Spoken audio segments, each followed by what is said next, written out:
Subscribe करें और bell दबाएं ताकि कोई खबर रह न जाए।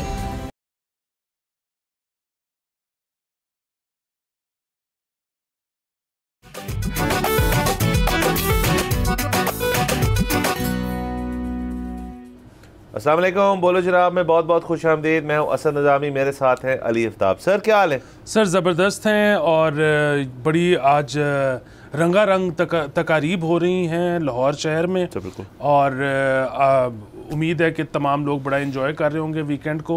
वो और बात है कि हमारे पास जो ख़बरों का सिलसिला है वो कोई बहुत ज़्यादा उस तरह से हैपनिंग मतलब हैप्पी नहीं है, कुछ सैड चीज़ें हैं, लेकिन बहरहाल पार्ट एंड पार्सल है, टीवी पे बैठे हर तरह की बात करनी पड़ती है। बिल्कुल सर। और हॉर्स एंड कैटल शो जो है वो भी चल रहा है, उसकी जो दीगर जगहों पे चीज़ें हो रही हैं, सर्कस हो रहा है और बड़ी चीज़ें हैं, वो फेस्टिवल बहुत, तो ज़रा कल्चरल एक्टिविटी बड़ी चल रही है लाहौर के अंदर। कि ज़ाहिर है जैसे आपने कहा कि हमारी जो पहली खबर है वो बिल्कुल भी किसी मुस्बत एंगल से नहीं की जा सकती डिस्कस, लेकिन ज़ाहिर है हमने करनी तो है डिस्कस। तो सर डाइव इन करते हैं। सर ये केस है जो कि जनवरी से चल रहा है, अब जाके इसके ऊपर मज़ीद तफसीलात जो हैं वो कल के रोज़ मिली है हमें। मुस्तफ़ा आमिर 23 साल नौजवान जो है, उनकी किडनैपिंग का ये जो केस है, उसके अंदर इनिशियली तो जब ये सारा वाक़या पेश आया कराची में DHA में, तो उसके बाद से ज़ाहिर एक तफ्तीश जो है वो शुरू हुई, और वो तफ्तीश होते वाते एक उन्हीं के दोस्त की तरफ पहुंची। अरमगान उनका नाम बताया जा रहा है, जिनकी जब घर पे रेड की गई तो ना सिर्फ वहाँ पे एक शूट आउट हुआ जिसमें 2 पुलिस एहलकार ज़ख्मी हुए, बल्कि वहाँ से गैर कानूनी असला जो है वो भी बरामद हुआ, और जो किडनैप हुए थे मुस्तफ़ा उनका फ़ोन भी वहाँ से मिला, और शायद कारपेट पे खून के निशान भी थे। अच्छा, उससे आगे सर कहानी चलती है तो वो यहाँ तक पहुँची है स्नैच तक कि उसको लड़के को वो जो लोग थे जो उसी के दोस्त थे वो फिर गाड़ी में डिग्गी में डाल के ले गए हब के किसी एक एरिया में, और वहाँ पे उस गाड़ी को फिर आग लगा दी गई, जिसमें ज़ाहिर है उसकी बॉडी को भी आग लगी और वो अपनी जान खो बैठे। और इस चीज़ की तस्दीक जो है वो अभी रिसेंटली ही हुई, आज के दिन बल्कि कल के दिन हुई है, जिसमें उनका जो मेडिको लीगल हुआ है उसके अंदर से आइडेंटिफाई होगी कि ये उन्हीं की बॉडी थी।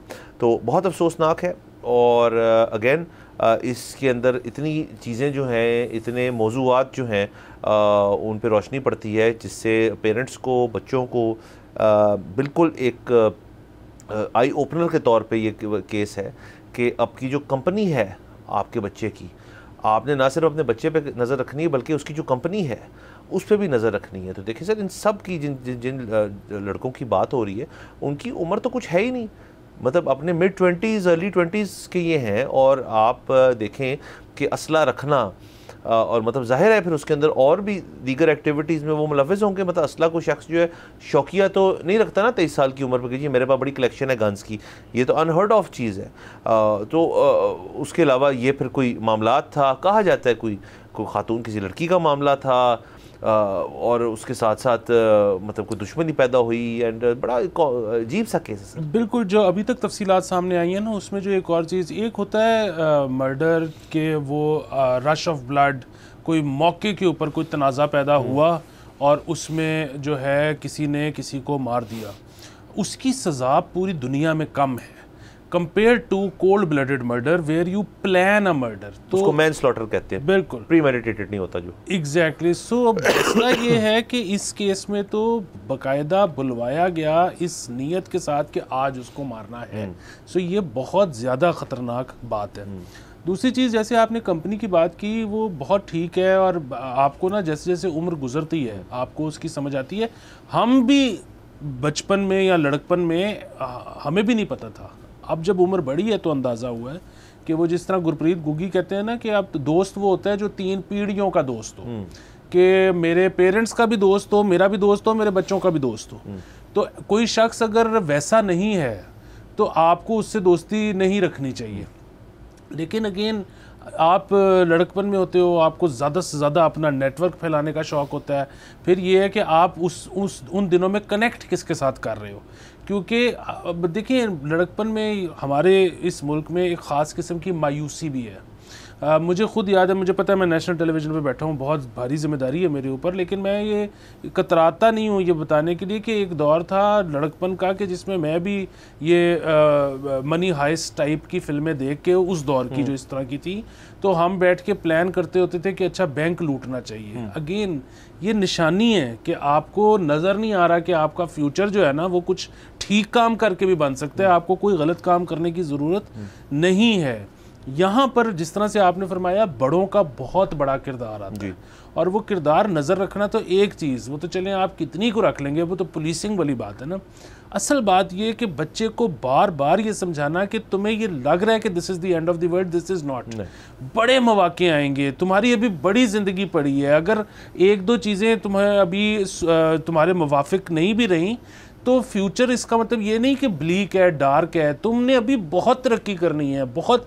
सो अगेन बच्चे को पॉजिटिव रखना जो है ये आपका बहुत बड़ा किरदार है, और इसके लिए ज़रूरी है कि आप बच्चे को जब आप मोटिवेट करने की कोशिश करते हैं किसी भी चीज़ के लिए, आप उसको कहते हैं कि तुम पढ़ो, तो अगर आप डरा रहे हैं ना कि अगर नहीं पढ़ोगे तो तुम्हारे साथ ये ख़राब हो जाएगा, तो उसमें नेगेटिविटी बढ़ रही है। अगर आप उसको मोटिवेट कर रहे हैं कि पढ़ लो तो तुम्हारे साथ ये और ये अच्छा होगा, मेरे ख्याल में ये एक बेहतर तरीका है मोटिवेट करने का। सर बिल्कुल ये है, और देखिए सर एक तो ये भी असेस करना चाहिए कि इस वक्त जो बच्चे हैं, और जैसे आप कहते हैं हमारा जो लड़कपन का दौर था उसमें और आज में ज़मीन आसमान का फ़र्क है। मतलब एक दौर ही नहीं था वो जिसमें आपके पास कम्युनिकेशन के एवेन्यूज़ इतने ज़्यादा हों। लैंडलाइंस का दौर था, मोबाइल फ़ोन्स का भी मैं नहीं कहूँगा वो दौर था उस तरह से कि हर शख्स की जेब में मोबाइल फ़ोन पड़ा हुआ है। आपकी कम्युनिकेशन के एवेन्यूज़ जो थे वो स्कूल की हद तक थे। आपका कोई इशू वहाँ क्रिएट हुआ तो उसकी उस आग में मज़ीद तेल बरसना जो था वो एक बड़ी मुश्किल चीज़ थी कि आप कैसे करेंगे।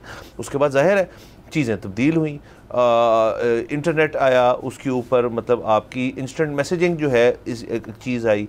अब उसके बाद फिर सोशल मीडिया आ गया। सोशल मीडिया के अंदर तो आप असल में एक पर्सपेक्टिव रख सकते हैं किसी और की ज़िंदगी पे थ्रू सोशल मीडिया के भी तुमने ये तस्वीर शाया की है तो मुझे इस पे ये चीज़ मेरा एतराज़ है या मैं इसके ऊपर मजाक उड़ा रहा हूँ, कुछ भी कर रहा हूँ। तो मैं कह ये रहा हूँ कि बहुत ज़्यादा और मसाइल जन्म लिए आजकल की जो नौजवान नस्ल है उनके लिए। अच्छा, अब इस केस में ज़ाहिर है हमें एग्जैक्टली तो नहीं पता चल सकता कि एग्जैक्ट क्या इशू था जिसकी वजह से ये इतनी बड़ी चीज़ जो है हो गई, लेकिन मुझे यकीन है इस चीज़ का कि ज़ाहिर है कि आपके पास अगर एवेन्यूज़ इतने होंगे कि आप एक दूसरे की ज़िंदगी की इंट्रिकेट डिटेल्स जो हैं उनके अंदर आप रहेंगे तो फिर मसले मसाइल तो पैदा होंगे। और उसके साथ साथ सर ये अगेन पेरेंट्स की ये भी बहुत बड़ी जिम्मेदारी है कि आप, और मैं मानता हूँ कि ये बहुत एक मुश्किल as a parent myself, ये एक बहुत मुश्किल चीज़ है, एक बड़ा टॉल ऑर्डर है कि अगर आपके बच्चे जवान हैं तो अमूमन ये भी होता है अगर बच्चे जवान हैं तो अभी आप भी जवान हैं, आप अपनी उस दौर में ज़िंदगी में दाखिल हुए हैं जब आपने पैसे कमाने हैं, आपने काम करना है, अपना करियर जो है उसको इस्टेब्लिश करना है, और फिर एंड में जब आप अपने करियर के जाते हैं तो फिर वो टाइम आता है मतलब जो खुशकिस्मत होते हैं कि यार अब मैं बैठ के एंजॉय कर सकता हूँ लाइफ, और तब तो बच्चे बड़े हो रहे होते हैं साथ साथ। तो ये इस बिजी लाइफस्टाइल के अंदर जब आजकल के दौर के अंदर 2 जॉब हाउस होल्ड्स जो है वो भी एक ज़रूरत बनती जा रही है, तो बच्चे पे नज़र रखना सर एक मुश्किल नहीं नामुमकिन चीज़ बनती जा रही है। फिर आप ये भी नहीं कर सकते कि जी तुम्हें हम फ़ोन नहीं देंगे। कुछ जगहों में तो ये होता है कि बच्चा जब बड़ा हो जाता है तो पेरेंट्स खुद इंकरेज करते हैं कि आप फ़ोन रखें, हमें पता हो तुम किधर हो। ज़ाहिर है वो आपने दे दिया किसी के हाथ में तो उसको भी 10 चीज़ें उसमें से इस्तेमाल करना बहुत देर पहले से आती हूँ। तो वेट कर रहा था लड़का लड़की कि मुझे फ़ोन मिले तो फिर मैं उस तरह से अपने आप को एक्सप्रेस किया करूँ। तो सर ये सारी चीज़ें जो हैं ये इस केस से मतलब डायरेक्टली तो लिंक नहीं रखती, बट एक ब्रॉडर चूँकि हम टॉपिक के ऊपर बात कर रहे हैं कि आप अपनी कंपनी जो असेस करें वो पेरेंट्स किस हद तक कर सकते हैं, ये अब एक हैंडीकैप बन चुका है कि क्योंकि अगर आप घर आना जाना रोक देंगे किसी का कि ये लड़के ठीक नहीं है तो what stopping that particular person के वो सोशल मीडिया या व्हाट्सएप वगैरह के थ्रू उससे बातचीत ना करें। बिल्कुल वो मुमकिन बहुत मुश्किल है। इसी तरह से आपने सोशल मीडिया का जो सबसे बड़ा नुकसान हुआ है ना, देखिए हम जब स्कूल जाते थे तो वहाँ पर भी डिस्प्यूट होते थे, जी जी बहुत मसाइल होते थे, और ये लाइफ ज़िंदगी नाम ही इस चीज़ का है कि आप जब भी एक शख्स जो पैदा हो गया ना उसने फिर जब तक वो फौत नहीं होता उसने मसलों में फंसते चले जाना है। लेकिन हमारे पास क्या होता था कि स्कूल में एक मसला हुआ है, ओके हमारे पास बफर टाइम है, हम शायद उस बात को 6, 7, 8, 10 दिन छुपा सकते हैं और इतनी देर में हम उसका एक रेजोल्यूशन ढूंढ सकते हैं, सो शायद घर वालों को भी ना पता लगे, मसला भी रिजॉल्व हो जाए। अभी बच्चों को जो फेस करना पड़ता है ना वो ये है कि आज अगर एक मसला हो गया है तो कल तो वो वायरल हो चुका होगा। तो वो मेरे पास बफर नहीं है 7 दिन का कि मैं अब घर वालों को कैसे टैकल करना है, बाहर कैसे टैकल करना है। अच्छा, वो क्योंकि बफर नहीं है तो अब वो उसको फिक्स करने की डेस्परेशन में मज़ीद अपने लिए गड़ा खोद सकते हैं। अगेन किसी को ये कन्विंस, मतलब बच्चे पे नज़र रख के ये मेक श्योर करना कि वो आपको जो शख्स नहीं पसंद उससे ना मिले, जैसे आपने फरमाया, वो भी बड़ा मुश्किल है। असल बात यही है कि आप उसकी बच्चे की वैल्यूज़ ऐसी रखें कि वो ऐसे किसी शख्स से मिलना ना चाहे। और वो वैल्यूज़ देखें, हम तो ये मानते हैं कि बच्चा एक क्लीन स्लेट होती है, कोई बच्चा ईवल क्यों होगा, मतलब ठीक है, कोई बहुत ही रेयर केसेस वैसे भी होते होंगे। बुनियादी बात यह है कि बच्चे इनक्लाइन होते हैं इस तरह की चीज़ों की तरफ जब उनको मोटिवेशन नहीं मिलती, जब उनको लगता है कि जो सीधा रास्ता है ना वो मुझे किसी जगह लेके ही नहीं जा रहा, मेरे आगे बंद गली है, तो अब मैंने अपना कोई टेढ़ा रास्ता इख्तियार करना है ऐसा कुछ करने के लिए। एक और चीज़, अब जब ये गिरफ़्तार हो गए हैं अरमगान साहब, जिनके ऊपर इल्ज़ाम है कि उन्होंने ये मर्डर किया था, तो अब बहुत सारे केसेस और सामने आए हैं। लोग कह रहे हैं कि ये तो जी अपने इलाके में बड़ी दहशत की निशानी थे, इन्होंने तो जी कई केसेस में हवाई फायरिंग की हुई है। अच्छा, ये भी एक इतना बड़ा मसला है कि पहले कोई इस तरह की बात क्यों नहीं करता।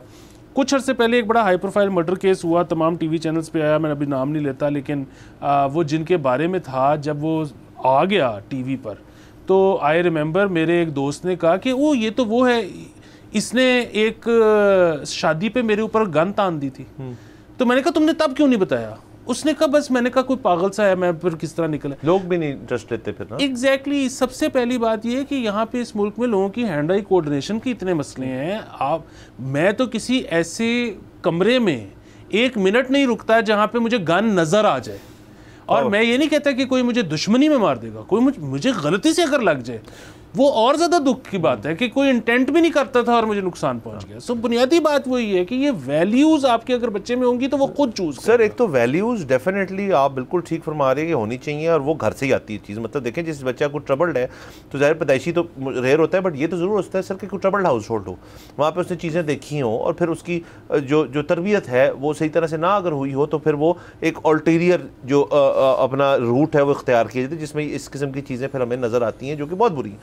दूसरा सर, एक और जो चीज़ इसके अंदर पैदा होती है कि एक तो वैल्यूज़ इंस्टिल करें, दूसरा एक इस किस्म का माहौल जो सर मुझे पता है आपकी मेरी जनरेशन में ऐसा माहौल नहीं था इतना ज़्यादा, रेयर केसेस होंगे बट नहीं था, कि आप दोनों पेरेंट्स जो हैं उन्होंने ऐसा माहौल किसी तरह से क्रिएट करना है जिसमें जो भी मसले मसाइल का आप जिक्र कर रहे थे ना, वो उनके पास फर्स्ट लाइन ऑफ डिफेंस जो है वो पेरेंट्स होने चाहिए, वो कोई दोस्त नहीं होना चाहिए, वो कोई टीचर नहीं, असातिज़ा नहीं होने चाहिए, वो मतलब आपका कोई मतलब कोई पेन पैल नहीं होना चाहिए। वो होना चाहिए यार कि देखो कोई मसला अब बढ़ गया ना, मेरे एक तो खुद कर सकते हैं, वो तो बहुत अच्छी ट्रेनिंग है, कॉन्फ्लिक्ट रेजोल्यूशन आपको खुद भी आना चाहिए करना।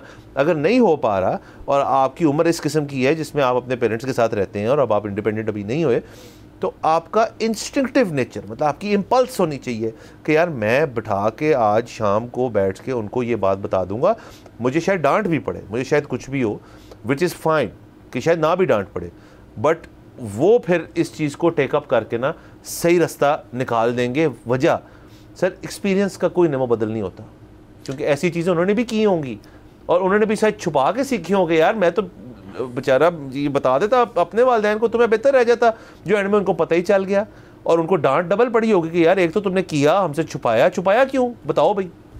एग्जैक्टली सो मेरा यही ख्याल है कि ये तभी मुमकिन है जब बच्चे को ये कॉन्फिडेंस हो कि जो आपने कहा ना कि बेशक डांट भी पड़ जाए, कि मुझे डांट अगर पड़ी भी तो बाद में पड़ेगी, पहले रेजोल्यूशन। सो आपके पास अगर बच्चा आया ना कोई मसला लेके, तो आपके पास अगर फौरी तौर पे उसका इलाज नहीं भी है तो इसका मतलब ये नहीं है कि उसको डांटना शुरू कर दें कि तुमने ये किया क्यों। उसे कहें okay let's sleep over it, तुम भी सोचो मैं भी सोचता हूँ और इसका कोई फ़ैसला निकालते हैं, इसका कोई हल निकालते हैं। जब हल निकल आए उसके बाद फिर आप ज़रूर उसको समझाएं भी, डांटे भी, ये सारा कुछ। लेकिन अगर आपका पहला रिस्पॉन्स आपका ये है ना कि आप डांटना शुरू कर देते हैं, तो वो बच्चा 1, 2, 10 दफ़ा आएगा, फिर 11वीं दफ़ा आपके पास नहीं आएगा सर। और उसके जो बेसिक क्या कहना चाहिए जो नुकसानात हैं वो फिर लॉन्ग लास्टिंग है। वो सिर्फ ये नहीं है कि वो आपके पास नहीं आएगा, फिर उसके बाद हमने ये देखा है, मतलब हमारे अपने जानने वाले इतने जो कि आप अगर दोस्त भी बहुत अच्छे हैं उनके, तो वो आपको भी नहीं बताएगा। ये जो अब्जॉर्प्शन की कैपेसिटी एक क्रिएट होती जा रही है ना कि यार अब्जॉर्ब करो इस चीज़ को, पी जाओ, सबसे शेयर ना करो, ये आपका माशरे में क्या कहेंगे लोग, ये वो जो एक हमारा एक कल्चर बना हुआ है जो कि टूटना चाहिए। मतलब एक शख्स ऐसा अगर सोसाइटी में आ जाए जो सब कुछ ऑब्जॉर्व करते रहे तो वो तो टिकिंग टाइम बॉम्ब है, फिर इस किस्म की चीज़ें हो सकती हैं। बिल्कुल। और यहाँ पे एक और है कि कभी भी कोई भी मसला हो बच्चों के माँ बहन ख़ास तौर पे, और उसमें अगर माँ बाप को बीच में डाल दिया जाए, वो चाहे बच्चे खुद डालें, चाहे प्रिंसिपल डालें, चाहे मोहल्लेदार डालें, यहाँ पे एक जो इमीडिएट रिस्पॉन्स होता है ना, होता है कि मेरा बच्चा तो यूँ कर ही नहीं सकता। अच्छा, ये कितनी गलत सोच है। आप ये गलत सोच सिर्फ इसलिए नहीं है कि आप जो है डिलूजन में रह रहे हो, ये गलत सोच इसलिए भी है कि अब आपका बच्चा ये सोचता है कि मेरा माँ बाप ये एक्सेप्ट ही नहीं कर सकते कि मेरे से कोई गलती हो सकती है। देखिए, अपने बच्चे को मेरे ख्याल में आपको शुरू से ये बताना चाहिए कि बेटा तुम इंसान हो और तुम गलतियाँ करोगे, और मसला ये नहीं है कि आपने किस तरह से एक ऐसा इंसान बनना है जिससे कभी कोई गलती सरजदी नहीं हो सकती। आपने एक ऐसा इंसान बनना है जिससे अगर गलती हो जाए तो वो बताने में शर्माए ना, माफ़ी मांगने में शर्माए ना, और कोर्स करेक्शन में शर्माए ना। बिल्कुल। गलती तो आप करोगे, और वो बचपन में क्या आप जवानी में भी करोगे, यहाँ तक कि आप बुढ़ापे में भी करोगे। मैं किसी एक शख्स को भी नहीं जानता जो आके ये क्लेम कर सके कि मैंने अपनी ज़िंदगी में गलती कोई नहीं की। सर बिल्कुल सर। और लास्टली ब्रेक पे जाने से पहले तमाम पेरेंट्स जो हैं मतलब इस चीज़ को थोड़ा इंट्रोस्पेक्ट करें। बहुत सारा जो जैसे हमने सोशल मीडिया के नुकसानात की बात की, इंटरनेट की, बहुत ज़्यादा फ़वाइद भी हैं कि अब इस पर इतना डेटा है, इतनी रिसर्च है, इतने मजमून है, आप पढ़ सकते हैं, आप उससे अंदर सीख सकते हैं। मतलब वीडियोस मौजूद हैं, उनको देखें, उनको समझें, और उसके बाद जो है आप अपना फिर फैसला आगे करें। बहरहाल यहाँ पे जाना है हमने ब्रेक के ऊपर। Let's take a break.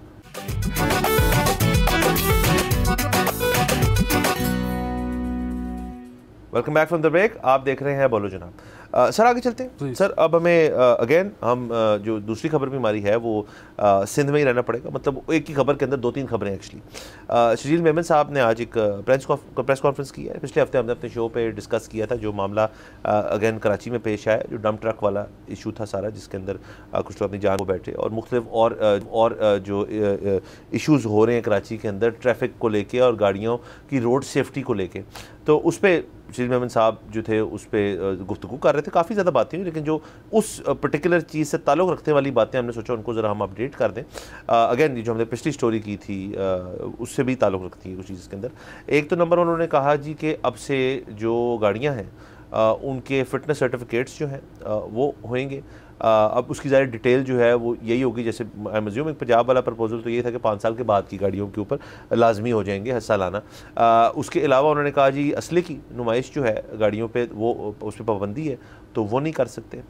उसके अलावा उन्होंने कहा जी कि जो नौजवान लोग हैं, जैसे अभी हम भी मुखातिब होना चाह रहे थे पेरेंट्स से, उन्होंने वो भी शजील मेमन साहब भी है, उन्होंने कहा कि आप बच्चों को अंडर एज ड्राइविंग ना करने दें, क्योंकि इससे इश्यूज़ जो हैं वो हमने देखा है कि वो कोई भी सूबा हो, कोई भी शहर हो, जहाँ अंडर एज ड्राइविंग जो है उसको फ़रोग़ दिया जाएगा घरों के अंदर से, वहाँ पे एक्सीडेंट्स होंगे। लास्टली उन्होंने सर एक और बात की, उस पर हम थोड़ा एंड में आते हैं, कि उन्होंने कहा जी कि जो गाड़ियाँ नंबर प्लेट के बगैर चल रही होती हैं अनरजिस्टर्ड, उन पर डायरेक्ट वो एक वायलेशन है और डायरेक्ट वो गाड़ियाँ रोकी जाएंगी, और वो गाड़ियाँ जो जब तक रजिस्टर्ड नहीं होती सड़क पे नहीं आ सकती। ना सिर्फ ये बल्कि उन्होंने कहा कि शोरूम से भी जब आप गाड़ी लेके बाहर निकल रहे हों तो उस पर नंबर प्लेट लगी होनी चाहिए है। तो ये तो ऐसी बात है जो हम पहले भी कर रहे थे, पर उस पर आते हैं, पहले बाकी बातें कर रहे हैं जी। वो एक तो उन्होंने अगेन री श्योर किया है कि वो डंपर ट्रक्स का जो टाइम है जो कि रात का होता है वो वही रहे, दिन में उनको इजाज़त ना मिले। पहले एक ये कंट्रोवर्सी चल रही थी कि शायद पैसे लेकर उनको दिन में भी आने दिया जा रहा है, जिसकी वजह से ये एक्सीडेंट्स बढ़ रहे हैं। अच्छा, दूसरी चीज़ जो है वो अगेन असले की नुमाइश, वो तो ज़ाहिर नहीं होनी चाहिए, अब उस पर हम क्या ही कह सकते हैं। ये जहाँ तक मामला है ना अंडर एज ड्राइविंग का, ये पिछले साल पंजाब में बहुत ज़्यादा हॉट रहा है, इसकी वजह से बड़े एक्सीडेंट हुए हैं। हमने के ऊपर सिंध जो है वो आजकल ज़्यादा इसको फेस कर रहा है। बुनियादी बात ये है कि पिछले साल जब ये मामला यहाँ पे चल रहा था, हमारा एक जो हमारे पंजाब की जो जुडिशरी है उसके साथ इस पे एक कॉन्फ्लिक्ट है। अगेन मतलब जाहिर है वो इस पर डिबेट होनी चाहिए, हो सकता है वो ठीक कह रहे हो सकता है हम ठीक कह रहे हैं। बात ये है कि जब एज अ डेटरेंस ये फ़ैसला हुआ, पुलिस ने ये फ़ैसला किया, लेजिस्लेटर्स ने ये फ़ैसला किया कि अब से जब अंडर एज ड्राइवर्स को हम पकड़ा करेंगे तो हम FIR काटेंगे जो उनके रिकॉर्ड का हिस्सा बन जाएगी। तो उस पे जो जुडिशरी थी पंजाब की, उन्होंने कहा कि जी नहीं, ये तो बड़ी सख्त सज़ा है और वो तो फिर आगे उसके एडमिशन्स का मसला होगा, वो एक ऑलरेडी एक वो जुवेनाइल है, अगर वो रैकेट का हिस्सा बन गया उसकी सारी ज़िंदगी मुतासिर होगी। ठीक है, बिल्कुल ठीक है कि उसकी सारी ज़िंदगी मुतासिर होगी। मुझे आप बताएं कि फिर इसके अलावा डेटरेंस क्या है?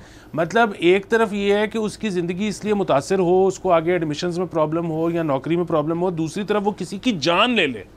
अब आप मुझे बता दें कि इसमें से वर्स क्या है? सर डेटरेंस तो देखें बड़ी देर बाद चीज़ आएगी, जब आप ये करेंगे भी तो बहुत सारे लोग जो है तब भी इस फ्रेम ऑफ माइंड में होंगे यार संभाल लेंगे। एक तो ये मसला है। दूसरा, अगर किसी ने ये चीज़ कर दी है और FIR नहीं हुई तो क्या मैसेज आप दे रहे हैं बाकी सोसाइटी को कि यार यहाँ पे अंडर एज ड्राइविंग करें, जज साहब जो है पर्चा नहीं होने देंगे आप पे, या उसको पर्चा तो हो जाएगा, बाद में हज़्फ करा देंगे, हाँ, रिकॉर्ड का हिस्सा नहीं रहेगा, रिकॉर्ड का हिस्सा नहीं रहेगा, तो फ़ायदा क्या हो? बिल्कुल सर। अगर तो देखें ना घर वालों ने, और देखें ये बात जो है ना, ये लड़का छुपके से गाड़ी ले गया, देखें अब ये बात हम नहीं मानेंगे। ये हम मुझे नहीं समझ आती इस बात की अब कि जी अब छुपके से ले गया एक शख्स। भाई एक दफ़ा ले गया, 10 दफ़ा ले गया, एक बच्चा रोज़ ही छुपके से ले जाता है और आपको पता ही नहीं चलता। एग्जैक्टली, तो ये तो नहीं हो सकता ना। और दूसरा, उसके बाद आपने फिर क्या किया? मतलब सर इसका डिटेरेंट जो है वो तो 2 फोल्ड होना चाहिए कि जो हो रहा है कि एक तो आप करें बच्चे के ऊपर कड़ी से कड़ी सज़ा जो है, ये पर्चा, इससे बड़ी क्या सज़ा हो सकती है? और दूसरा, अगेन फैमिली मामला जो आपने फिर सेटल करने पड़ते हैं, वो यहाँ पे अनफॉर्चुनेटली ऐसे ही होते हैं कि सेटल होते हैं। तीसरा, जो वालदैन है उन पे भी फिर उनको भी सज़ा होनी चाहिए कि आपके घर की आपके नाम पे गाड़ी है, उसके नाम पे होगी ना गाड़ी, तो आप भी ज़रा इसके अंदर फिर आप भी मुलफ़िज़ हैं क्योंकि आपने रोके नहीं इस चीज़ को। अब तो देखें ना सर, ये बड़ी बात बाहर निकल चुकी है कि अंडर एज ड्राइविंग एक रियलिटी है। अब चूँकि रियलिटी है और उसके बावजूद भी अगर हो रही है तो फिर पुलिस को अब हम नहीं तनकीद करेंगे कि देखें जी ये तो वन ऑफ केस है।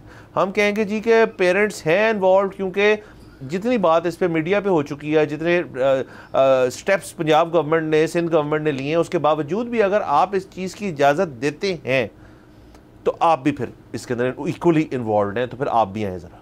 बिल्कुल ठीक। अच्छा, तीसरा इसमें वो जिक्र हुआ एक तो फिटनेस टेस्ट का गाड़ियों की। अच्छा, वो अगर तो 5 साल वाला है क्लॉज के आफ्टर 5 ईयर्स हम करेंगे तो मेरे ख्याल में वो गलत क्लॉज है। हर साल होनी चाहिए नई गाड़ी की भी, इसलिए नहीं कि नई गाड़ी को ज़रूरत है, वो तो मेरे ख्याल में पहले 9 साल गाड़ी की एमिशन ठीक रहती है। लेकिन मैंने देखा है कि इन केस गाड़ी का अगर फ्रंट कोलिजन हुआ हो ना, कोई एक्सीडेंट हुआ हो, तो फिर जिस तरह से वो गाड़ी दोबारा से रिपेयर होने के बाद ड्राइव उसकी वैसी नहीं ना रहती, इसी तरह उसकी एमिशन में भी कई दफ़ा प्रॉब्लम आ जाती है। सो अगर आप मॉडल नंबर के हिसाब से कर रहे हैं तो वो हो सकता है एक्सीडेंटेड गाड़ी हो, उसमें कोई प्रॉब्लम हो, तो इसलिए मेरे ख्याल में सालाना चेक जिस तरह अमेरिका में या दीगर जगहों पर होता है उसमें कोई बुराई नहीं है। अच्छा, दूसरी चीज़ इन्होंने जिक्र किया कि जी आपका जो नंबर प्लेट है उसके बगैर कोई गाड़ी नहीं होगी, शोरूम से भी नहीं निकलेगी। अच्छा, अगेन पता नहीं इसमें कॉम्प्लेक्सिटी क्या है। अगर तो कोई शख्स ये कहता है कि जी मैंने VIP नंबर लेना है और उसके लिए मुझे बिड में जाना है, उसको आपको टेम्परेरी नंबर असाइन कर सकते हैं। अदरवाइज जिसको बिड में जाके VIP नंबर लेने का शौक ही नहीं है, वो तो एक ऐप हो जो वो शोरूम पे खड़ा गाड़ी के अगेंस्ट वो उसमें डाले, तो वो एक आपको यूनिक नंबर असाइन कर दे, जो कि बेसिकली कार का नंबर क्या होता है, एक ऐसा नंबर जो किसी और को नहीं लगा हुआ, तो वो उसी वक्त आपको ऐप असाइन कर दे, आप बाहर से जाके तो उसकी नंबर प्लेट बनवा के लगा लो। इसमें कॉम्प्लेक्सिटी क्या है? आखिरी बात इसमें मैं ये करूँगा कि ये तो एक ऐप की मार है, ये सारी बात जो इन्होंने की है, और ये तो यूं हो जाएगी चुटकी बजाते। दूसरा सर, ये जो एक्साइज वाले मामला आता है ना, देखें पंजाब के अंदर तो ये बात अब क्लियर हो कर दी उन्होंने, बहुत वाज़े है कि जी नंबर प्लेटें अब एक्साइज का मैंडेट नहीं है देना आपको, आपने जो डिज़ाइन है उसी की नंबर प्लेट बाहर से ढेर सारे वेंडर्स हैं उन्हीं से बनवानी है और ख़ुद ही आपने कस लेनी है प्लेट, बिल्कुल ठीक है। अच्छा, तो मुझे सिर्फ इसमें और कोई मसला नहीं है कि अब नंबर प्लेट्स खुद लगवाएं। एक ज़माने में नंबर प्लेट्स तोड़ी थी गाड़ियों की, जा के रोक के जी अब हम देंगे नंबर प्लेट।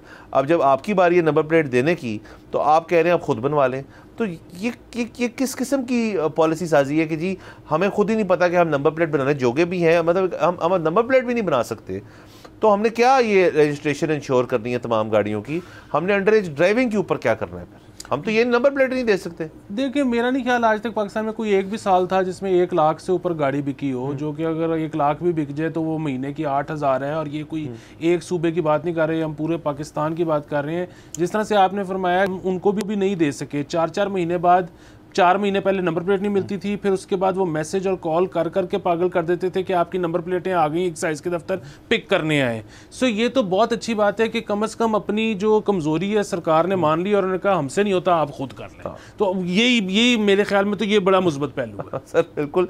बार आगे जाते हुए ये सिंध की बात हो रही है सारी, पंजाब भी इस किस्म की लाइन इख्तियार करता है तो वाई नॉट, उनको भी करनी चाहिए। अगेन इन सब चीज़ों पर मसला ये है कि ये काम आवाम का नहीं होना चाहिए। आप बता दें कैसे क्या करना है और फिर कुछ देर उसको चलाएं, चेंज ना करें। बार क्या पे जाना हमें ब्रेक के ऊपर, please stay with us.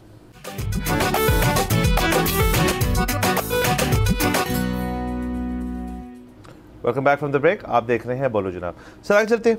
Sir अब हमें जाना पड़ेगा लेस्को। तो बिल कम कराना है सर? नहीं, किसने? सर मसला ये है कि लेस्को के जो कई मसले हैं, उनमें से एक मसला ये है कि लोगों के मीटर ख़राब हो जाते होते हैं। और मीटर ख़राब होना कोई नई बात भी नहीं है और कोई इतनी कोई बड़ी बात भी नहीं है। आपका मीटर ख़राब होता है, आपका कोई शख्स उसको आइडेंटिफाई कर देता है कि ख़राब हो चुका है, उसके बाद आप उसकी डिमांड नोटिस होता है।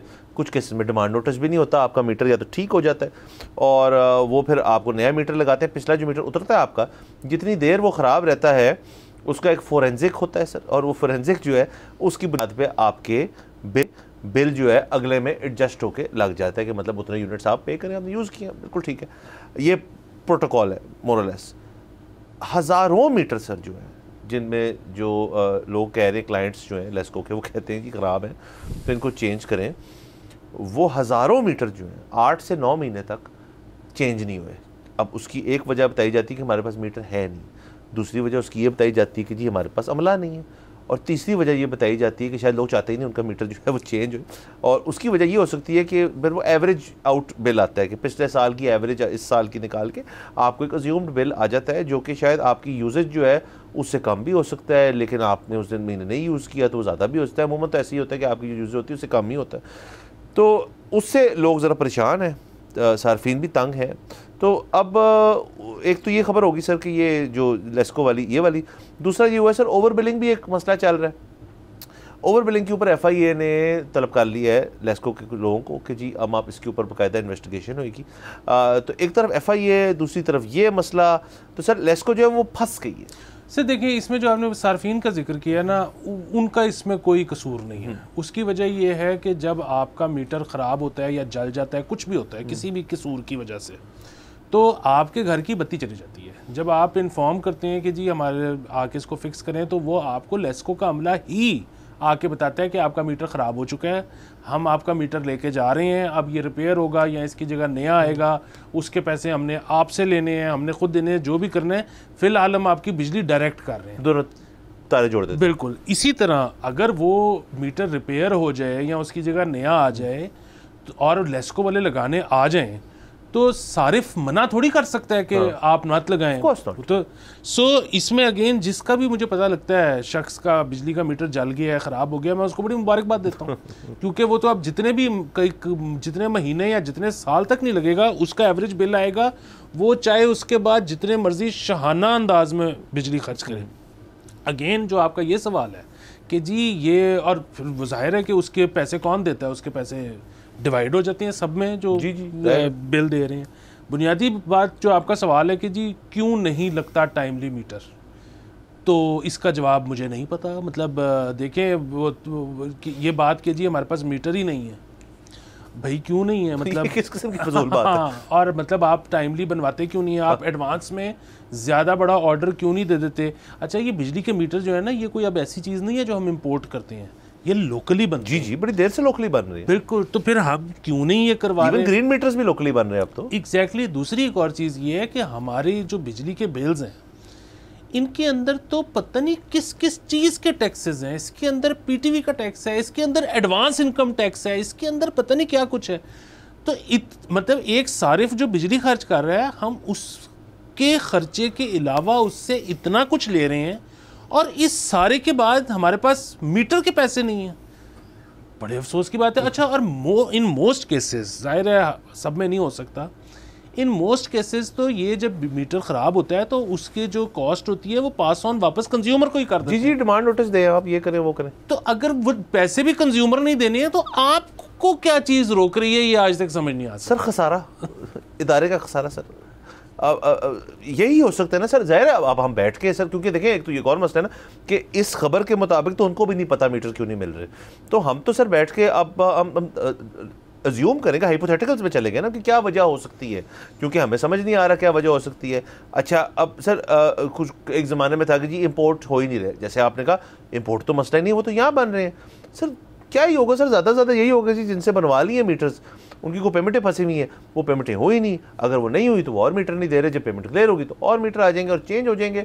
बट ये सर एक अजीब से एक ना इशू क्रिएट हो गया कि मुझे उस दिन किसी ने सर सवाल पूछा, बल्कि सर आपने ही सवाल पूछा कि कुछ समझ नहीं आ रहा कि ये मईशत जो है किस तरफ जा रही है। तो आयरॉनिकली कोइंसिडेंटली मैं उसी दिन एक शख्स के साथ बैठा हुआ था जो इकोनॉमिस्ट थे, तो उनसे भी मैंने सिमिलर सवाल पूछा।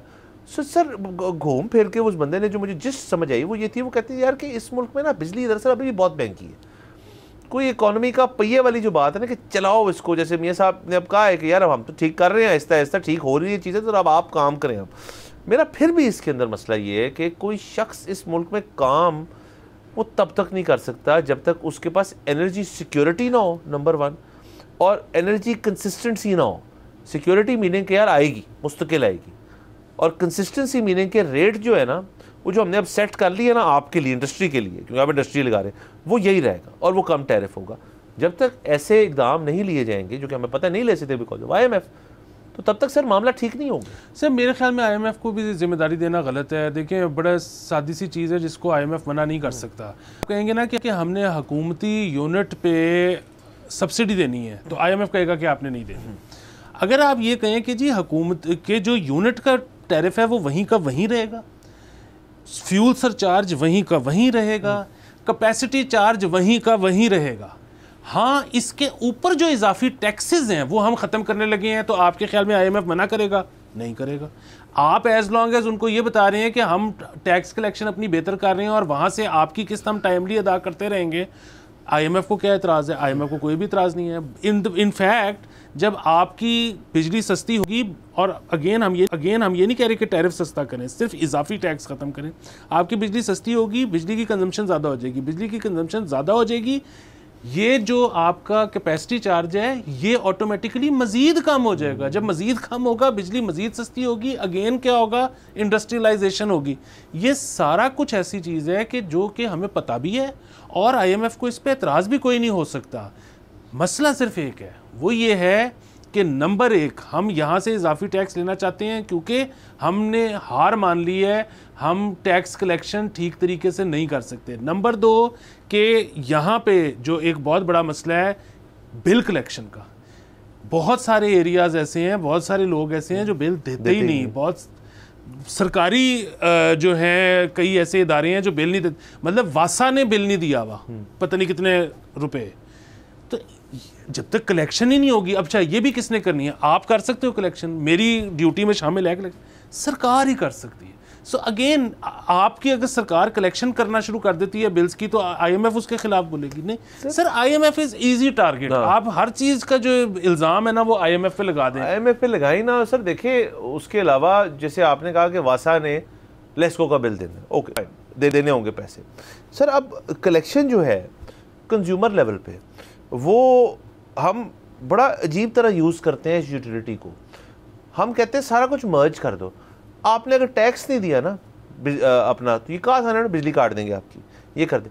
यार ये जो इंटरकनेक्टिविटी चाह रहे हैं तमाम इदारों की, वो बिल्कुल ठीक है, लेकिन मेरे तो ख्याल में इसे डिस्कनेक्ट होना चाहिए। एक बड़ी फॉर्मल रिलेशनशिप होनी चाहिए आपस में इनकी, हर इदारे की। भाई आप जो इदारा बिजली देता है, जो इदारा बिजली कंज्यूम करता है, उनको इस महीने बिल देना चाहिए जो कंज्यूमर से करते हैं, वो नंबर 1। दूसरा, आप बिजली काटने की जो तड़ी है वो बहुत बड़ी तड़ी है सर। किसी घर में बत्ती चली जाए तो वो भागा भागा जाएगा कि यार किस्तें करा दो, या ये मैंने कहीं से पैसे अरेंज करनी ले लो।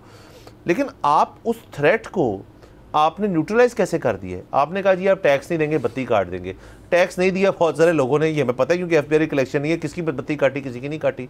मतलब आप उस थ्रेट को भी फ्यूटाइल सा कर रहे हो कि जी अगर आपका मीटर आपने खुद ख़राब कर दिया, फ़र्ज़ करें, वो तारे जोड़ जाएंगे आपकी जाके। मतलब सर कोई बाउंड्रीज नहीं है इस चीज़ में। मैं आपको एक और मज़े की खबर दूं कि अभी सरकार की एक एप्लीकेशन थी, दरख्वास्त थी IMF को कि सरकारी अफसरान जिन्होंने अभी तक गोशवारे जमा नहीं करवाए अपने टैक्स के, उनको मजीद डेडलाइन आगे कर दे, जिस पे IMF ने कहा है कि नहीं, हम मजीद आगे नहीं कर सकते। सो अब मुझे तो कभी कभी ऐसे लगता है कि इस अवाम का, इस मुल्क की अवाम का अगर कोई हमदर्द है तो वो IMF। बस सर ये खबरें तो सर सारी इस किस्म की हैं जो कि फॉलोअप मांगती हैं और हम इन सबको फॉलो करते रहेंगे। आज के लिए वक्त ख़त्म हो जाता है हमारा, कल आपसे इंशाल्लाह फिर मुलाकात होगी। खुदा हाफिज़।